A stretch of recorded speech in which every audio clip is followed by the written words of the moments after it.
edition of On the Ranch with Clay and Sandy. So today we've got a special treat for you. We're going to go inside of the KastKing kitchen and we're going to have something prepared that's really yummy. So come on, let's go into the KastKing kitchen. Hi everybody, and welcome to the KastKing kitchen On the Ranch edition.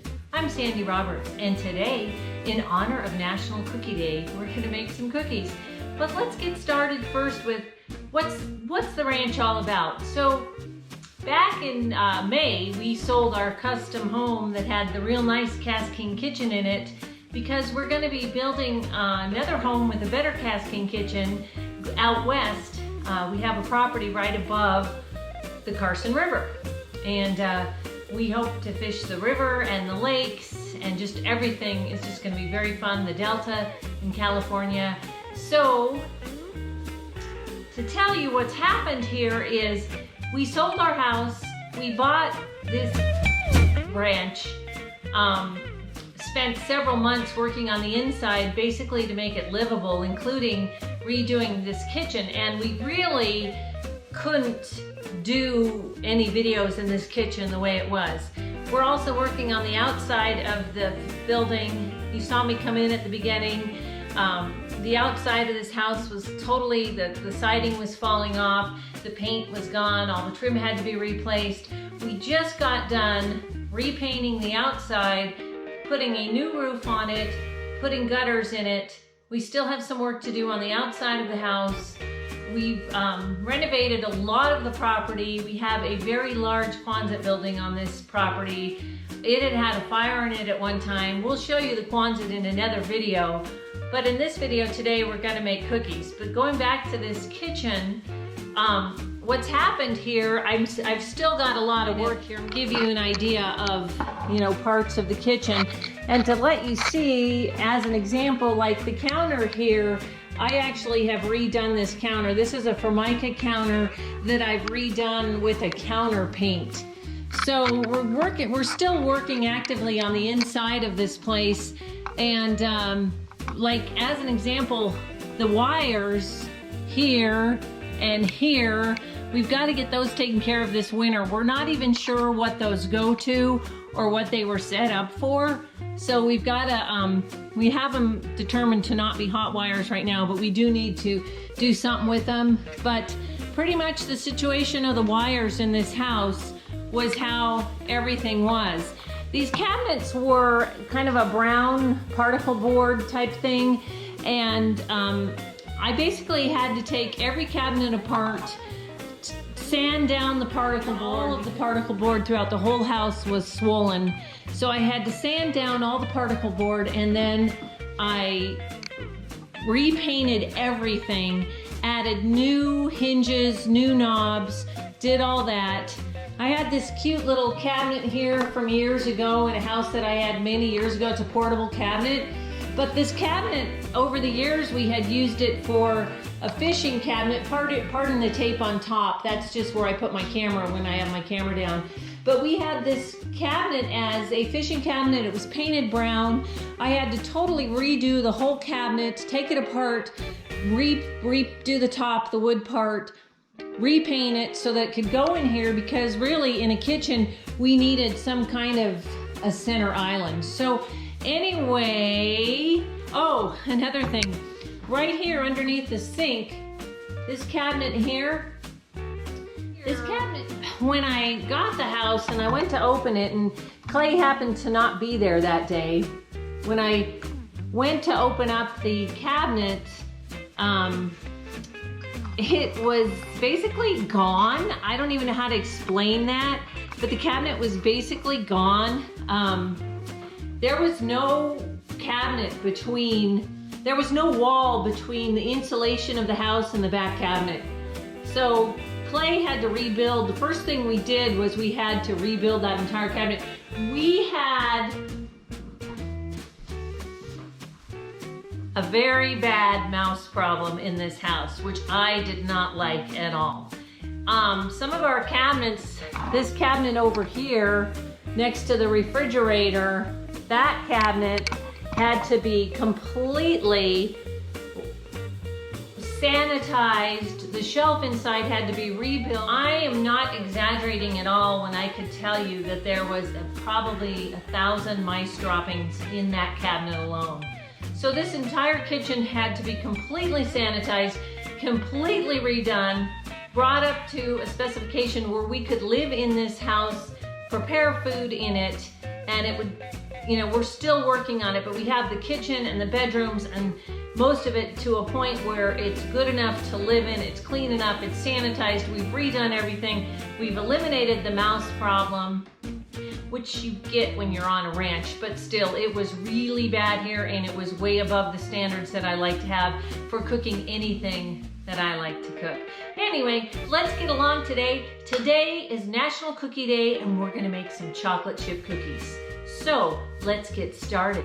So today we're gonna make our chocolate chip cookies, and this is a recipe that was sent to me by Debbie, the KastKing Kitchen in Hawaii. And by the way, the KastKing Kitchen in Hawaii has now moved to Santa Barbara, California. So hopefully we'll get some videos soon from the KastKing Kitchen in Santa Barbara so that we can start putting those up on KastKing Kitchen also. So anyway, we're gonna start with our cookies, and I've got my mixer here. And I'll tell you one thing, when I'm doing this, when I'm making cookies, I like to add everything with the mixer, so I am not gonna use this part. I'm actually gonna use more of a paddle on the mixer. So we're just gonna attach that right now. And I'm gonna make sure my bowl is in place. So, first thing we're gonna do, oh, by the way, I'm not gonna be putting this recipe up. My sister sent me, so I'm not gonna put the ingredients, but I am gonna just kind of go through some of the things we do when we're making cookies so that you can get some really good ones. So first we're gonna throw some butter in here. And I do like real butter when I make cookies. And I will tell you, when I make a homemade frosting, which basically I never measure anything for frosting, I'm basically taking my powdered sugar, throwing it in a bowl, adding what you would think is butter, but actually on frosting, I usually use cubes of margarine because they don't seem to melt as much as butter. So I make really good homemade frosting, but I'm usually using margarine to do it. So we're gonna put our butter in there, and you know what? I think what we'll do is we'll put our mixer down, we'll lock it in place, we'll soften it up a little. So we're gonna turn on the mixer here and we're gonna soften it up a little. You can turn it up a little bit higher. Let it soften up a little bit. That's why we have the mixer going. Okay, so in this bag, I have got my granulated sugar and my brown sugar, and we're gonna add that in with the butter right now. Now, what you wanna do when you're making chocolate chip cookies, or any kind of cookie for that matter, make sure you blend and whip up the butter and the sugar and make sure it's nice and smooth without a bunch of lumps in it before you put the eggs in. So we'll just kind of mix it up and get it all nice and smooth.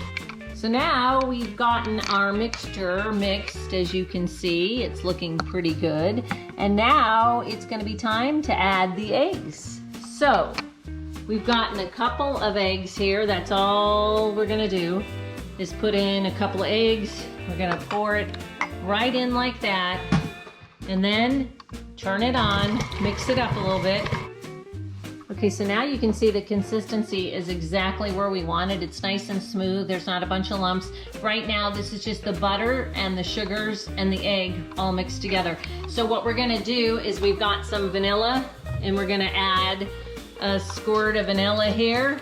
And then kind of an odd thing here, we're gonna add some lemon juice, a little squirt there. And we're gonna put it down and we're gonna mix it up again. So now we're to the good part. We're gonna add flour, and we've got some oatmeal mixed in with that, some baking soda and some salt. We're gonna add that.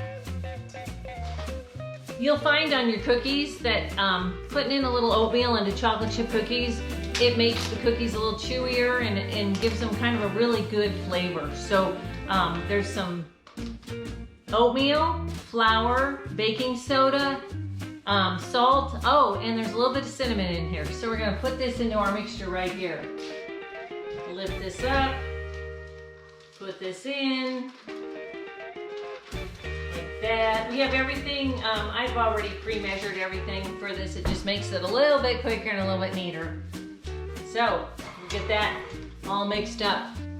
Okay, so we've got this nice and mixed up with the flour and the oatmeal and all that stuff, the cinnamon, the baking soda, the salt. We have that all mixed up.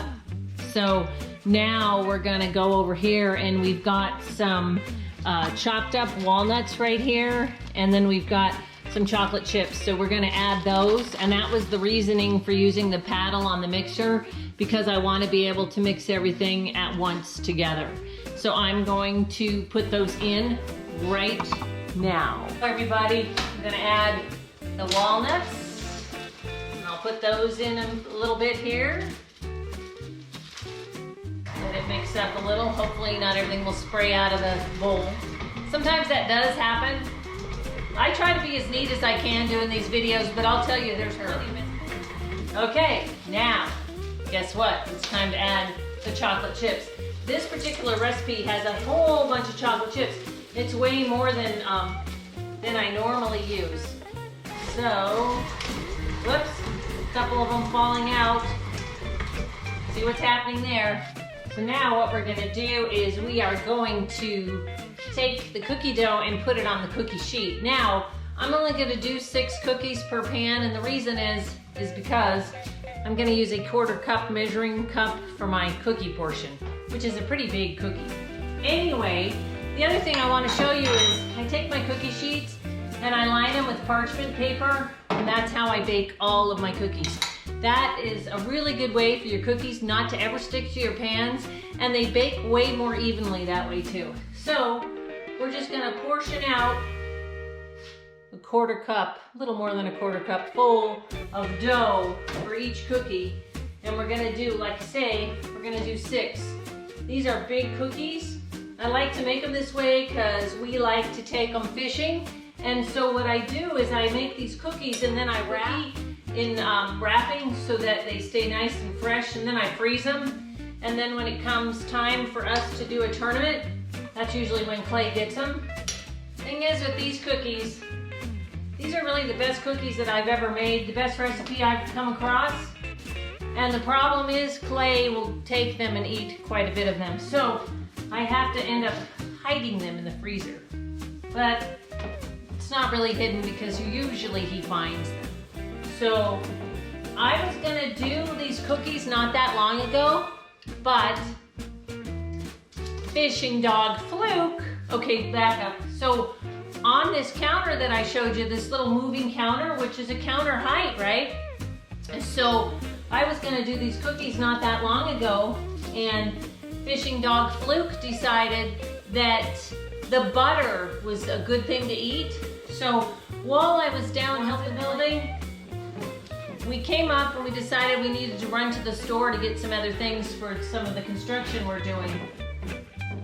So we took Fluke with us, and Fluke was acting kind of odd and strange, and I couldn't figure out what the deal was. So we came back to the house, and I said, Clay, I put 6 cubes of butter on the counter with the packaging. What did you do with my butter? He laughs, he goes, I didn't touch the butter. I go, Clay, it was 6 cubes of butter, and each cube was still wrapped in the wax paper. What? Come on, you're joking with me. Butter's expensive. What'd you do with the butter? I did not touch the butter.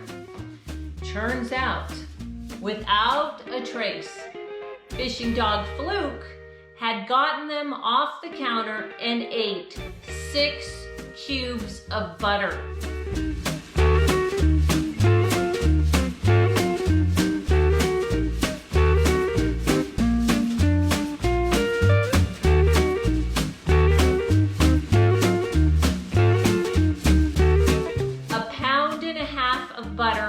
The dog ate. Now, made me very worried. It wasn't gonna really be a bad thing in the long end, but it still made me very nervous. A few days later, I found the butter wrappers when Fluke went alone outside in the ranch to use the bathroom. I found the butter wrappers coming back out. So, I knew at that point Fluke did eat the butter. So I couldn't make cookies that day because the dog ate all the cubes of butter. Anyway, that's a little story there. So, this is what our cookies are gonna look like. We're gonna put them in the oven. We're going to put them in for about at 300 degrees, and we're gonna put them in for about 20 minutes. And when they're done, I'll show you what they look like and we'll be able to try them. Alrighty, look at this. We've got the cookies out of the oven, at least one of the trays of them.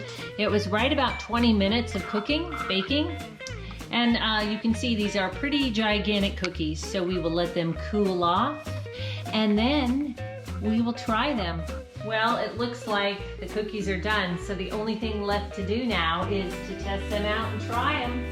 Put them on a nice little plate, got a little bit of milk.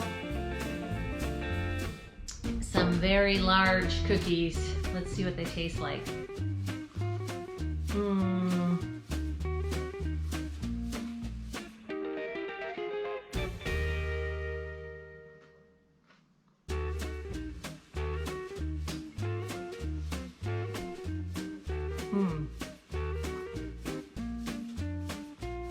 I think I'm going to be taking that cookie and cutting it in half and leaving the rest for Clay, as well as the other one. Cookies are excellent. It's been a lot of time. It's my pleasure talking to you today. I'm Sandy Roberts. Stay tuned for our next adventure on the ranch. We'll see you then.